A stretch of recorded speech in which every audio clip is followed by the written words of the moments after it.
utachezea. Ukisikia usiku mabati yanaruka, mfalme wa kitaa uko nje anapita. Ukisikia mtani kimeshachafuka, mfalme wa kitaa jua kesha kichafua. Sio makosa yetu kuwa hivi, sio makosa yetu sisi kuwa hivi. Oya mitaa.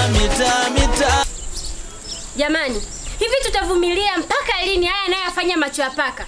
Wewe acha tu. Macho ya paka amekuwa tishio hapa mtaani. Inabidi tuungane ili kumtokomeza. Lakini wanawake wenzangu, mnataka kuniambia wanaume wote huu mtaa wameshinda kukaa na kujua jinsi gani kulimaliza hili swala? Yaani mpaka sisi wanawake tuingilie kati? Tunagombana na wanaume zetu kwa sababu ya mtu mmoja tu, macho ya paka. Kwa nini? Jamani sikilizeni, inabidi tuende tukawaone viongozi ili wamkamate macho ya paka. Jamani, alishakuwa mbaya hivi sasa. Inabidi tumwonyeshe macho ya paka kwamba tunaweza kuchukua hatua yoyote dhidi yake. Nadhani mnafahamu kuwa viongozi wote wa mtaa unafahamu mabaya yote ya macho ya paka, lakini hawajashughulikia lolote lile. Jamani sikilizeni, msifanye chochote kile. Inabidi tuende tukawaone uongozi kwanza. Lakini mimi naona hamna namna yote ya kufanya zaidi ya sisi kuungana kwa kitu kimoja ili tuhakikishe swala linaenda vizuri.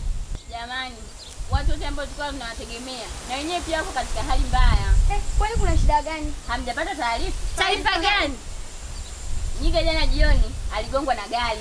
Mungu wangu jamani. Hali yake ikoje? Sifahamu lolote, maana sikufuatilia sana. Mungu wangu. Jamani mimi naona yani kabla tujachukua hatua yoyote, mimi naona tuondoke kwa pamoja hapa tukamtazame Nyiga hospitali tujue anaendeleaje. Ndio wanawake wenzangu, tuondokeni bana, alishakuwa mbaya sasa. Kwa twendeni.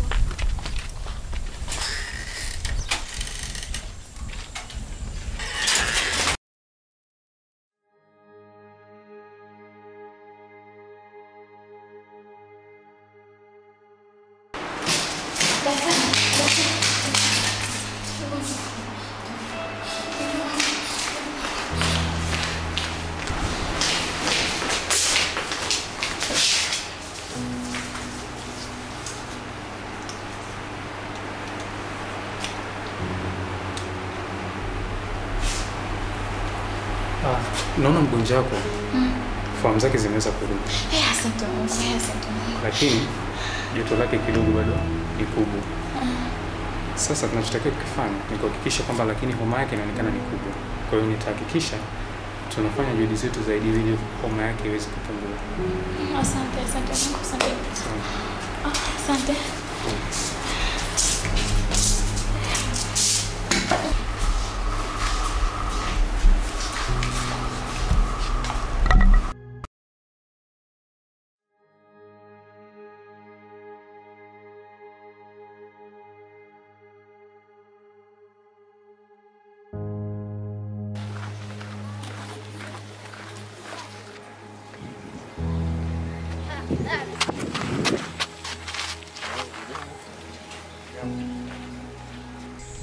Mume wangu. Unataka kusemaje wewe mwanamke? Najua kitu ninachokufanyia kimekuumiza sana. Kwa hiyo umenisimamisha hapo ili uanze kunieleza ujinga wako? Hapana kipenzi changu, leo natamani sana kuishi na wewe. Kama unajua nilikuwa na umuhimu kwako, kwa nini ulifumaniwa na mke wa Nyiga? Unajua siku zote katika maisha asijifunza kosa basi mtabia yake halisi. Unamaanisha nini Aileen?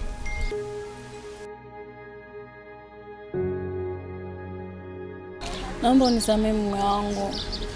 Na kuahidi sitofanya tena makosa. Nakupenda mume wangu. Baba, msamehe mama, hawezi kurudia tena. Amejifunza kutokana na makosa. Naomba msamehe. Naomba unisikilize mke wangu. Na kusamehe makosa yako leo kwa sababu ya mwanangu Michael. Natumaini utanipenda, utanisamini na kunisikiliza. Hutorudia ujinga uliofanya. Mume wangu. Umenielewa?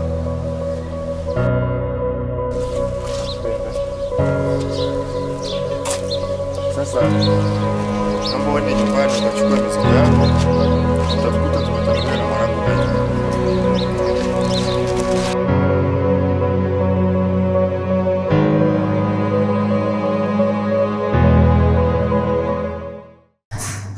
Mr. Mimi ndugu yangu ndio wasema jambo la ifanya kwa kusudi au kusudia. Lakini la shida kwa kusudi. Unataka kutoka nje. Maana ninapokuona mbele nazidi kunitia hasira tu ni hapo. Mkao. Subiri bwana. Uweze jua dada yake ilikuwa nini kwa. Naomba nikuulize kitu gani? Ulitaka kunioa. Nimekosea nini? Hapana Mr. Nyigi. Wewe haukuwa makusudi yangu. Makusudi yangu yalikuwa ni macho paka. Lakini kwa bahati mbaya wakati tunalumbana ndipo aliweza kusukumia barabarani na mimi nikaweza kugonga. Lakini wewe haukuwa kabisa kusudio langu ndugu yangu. Kwani una uadui na macho paka? Naweza nikasema ndio. Tena adui yangu mmoja mkubwa sana. Na mimi siwezi nikaendelea na shughuli zangu pasipo kumwangamiza macho ya paka. Tajiri Bosco. Mimi naomba nikushukuru sana. Maana sikutegemea kama ungeweza kulipa gharama zote za hapo hospitali. Na kuweza kufanya afya yangu irejee kama ilivyo sasa hivi. Nitegemea utanikimbia, lakini imekuwa sio ndivyo sivyo. Nakushukuru sana kaka. Usijali bwana Mr. Nyigi bwana. Wewe uko kusudio langu kama nilivyokuambia pale mara ya kwanza. Mimi nitahakikisha mpaka narudi katika hali yako uliyokuwa mara ya kwanza. Tajiri Bosco yangu umesema sikuja kama wewe ni mtu mwema hivi. Unasikia kama unaweza kuwa na lengo la kutusaidia mimi na mimi. Asante sana. Usijali shemeji. Mimi kama nilivyokuambia. Mr. Nyigi alikuwa ila Mr. Nyigi. Naomba nikuombe jambo moja tu. Naomba unitafutie vijana ambao ni waaminifu, ambao unaweza kufanya nao kazi ili uweze kumwangamiza macho ya paka. Usijali. Mimi nitakutafutia vijana shupavu ili uweze kupambana naye macho ya paka. Pia naomba unihakikishie kitu kimoja.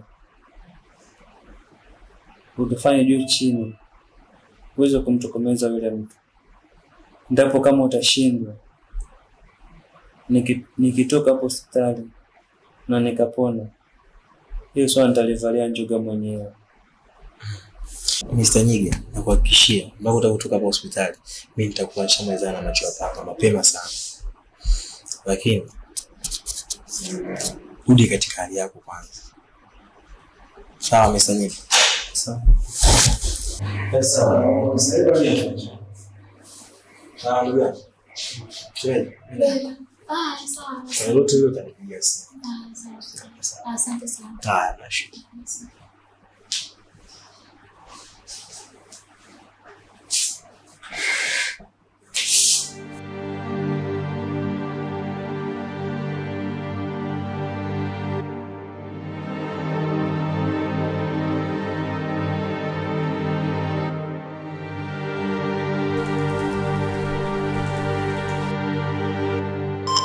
Special agent.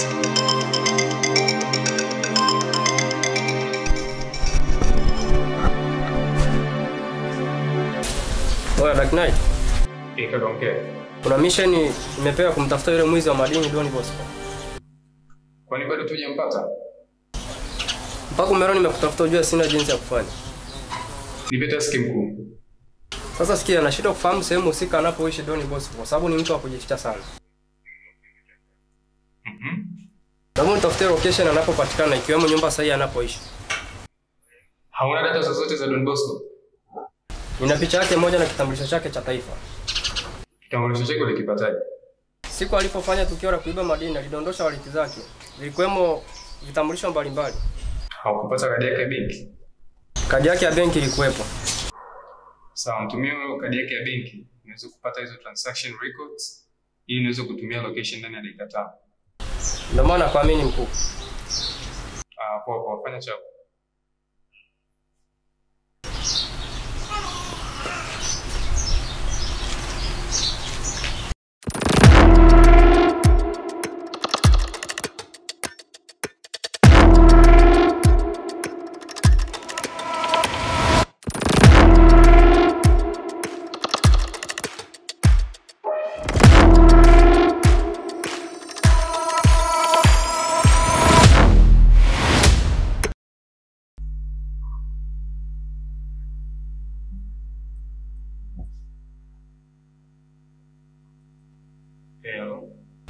Ndio Dark Knight.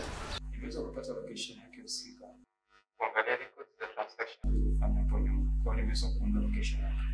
Ondoa shaka. Unachotakiwa kukifanya ni kuhakikisha kwamba unalipa ule muamala. Okay.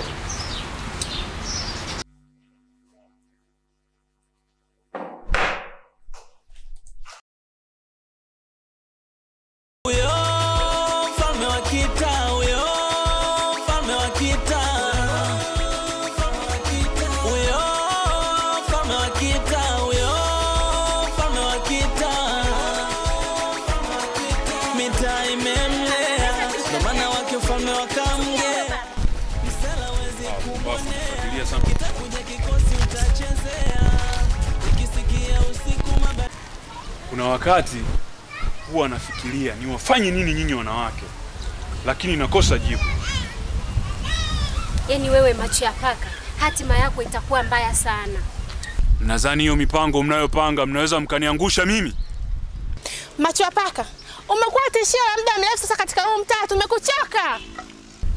Nadhani hamfahamu kilichowakuta wanaume zenu. Sikiliza nikwambie macho ya paka, hatukuogopi. Alafu kila lenye mwanzo halikosi mwisho. Sikia nikwambie wewe mpumbavu, na usubiri huo mwisho ni uone.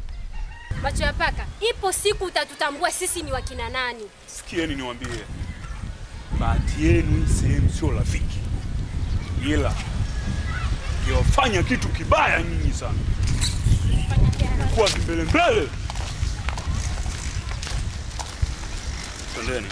Hawa wanawake wanachokitafuta watakipata.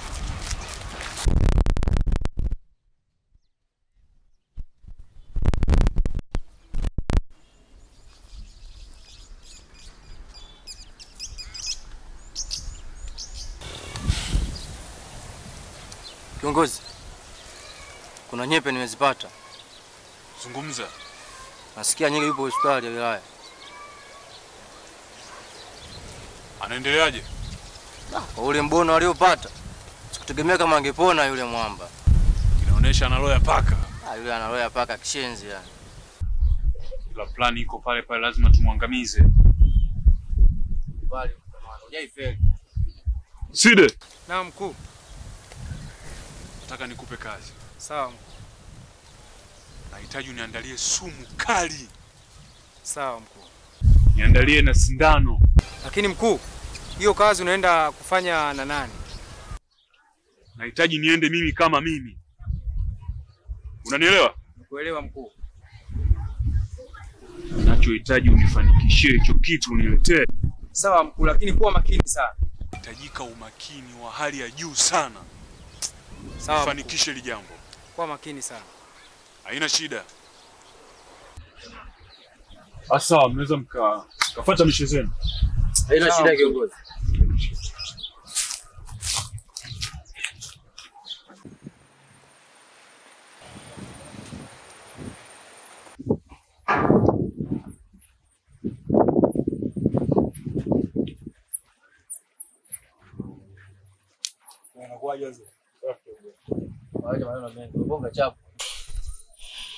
Sawa.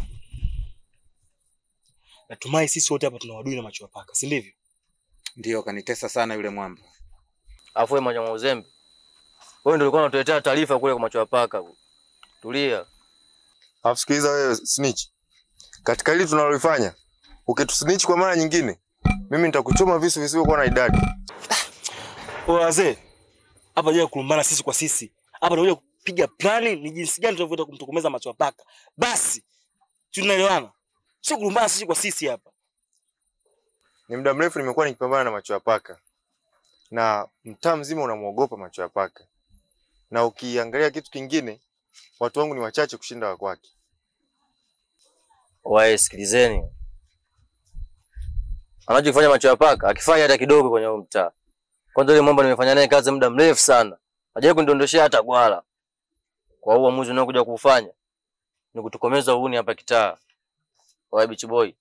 Wewe mwenyewe unaelewa uhuni sio dili wanangu. Hakika. Mimi naahidi kuja kubadilika wanangu. Safi sana kidogo. Lakini kiduku, nimekuingiza katika hii plan. Ila sitaki kuwa na mashaka na wewe. Na kuamini na natumai utafanya kazi kwa uweledi na ufasaha mkubwa. Usikonde, mimi mzee wa upembuzi. Sijaifeli kwenye misheni zangu. Sikiliza Don Bosco. Tengeneza plan, organize plan. twende tukakiwasha hadi azime.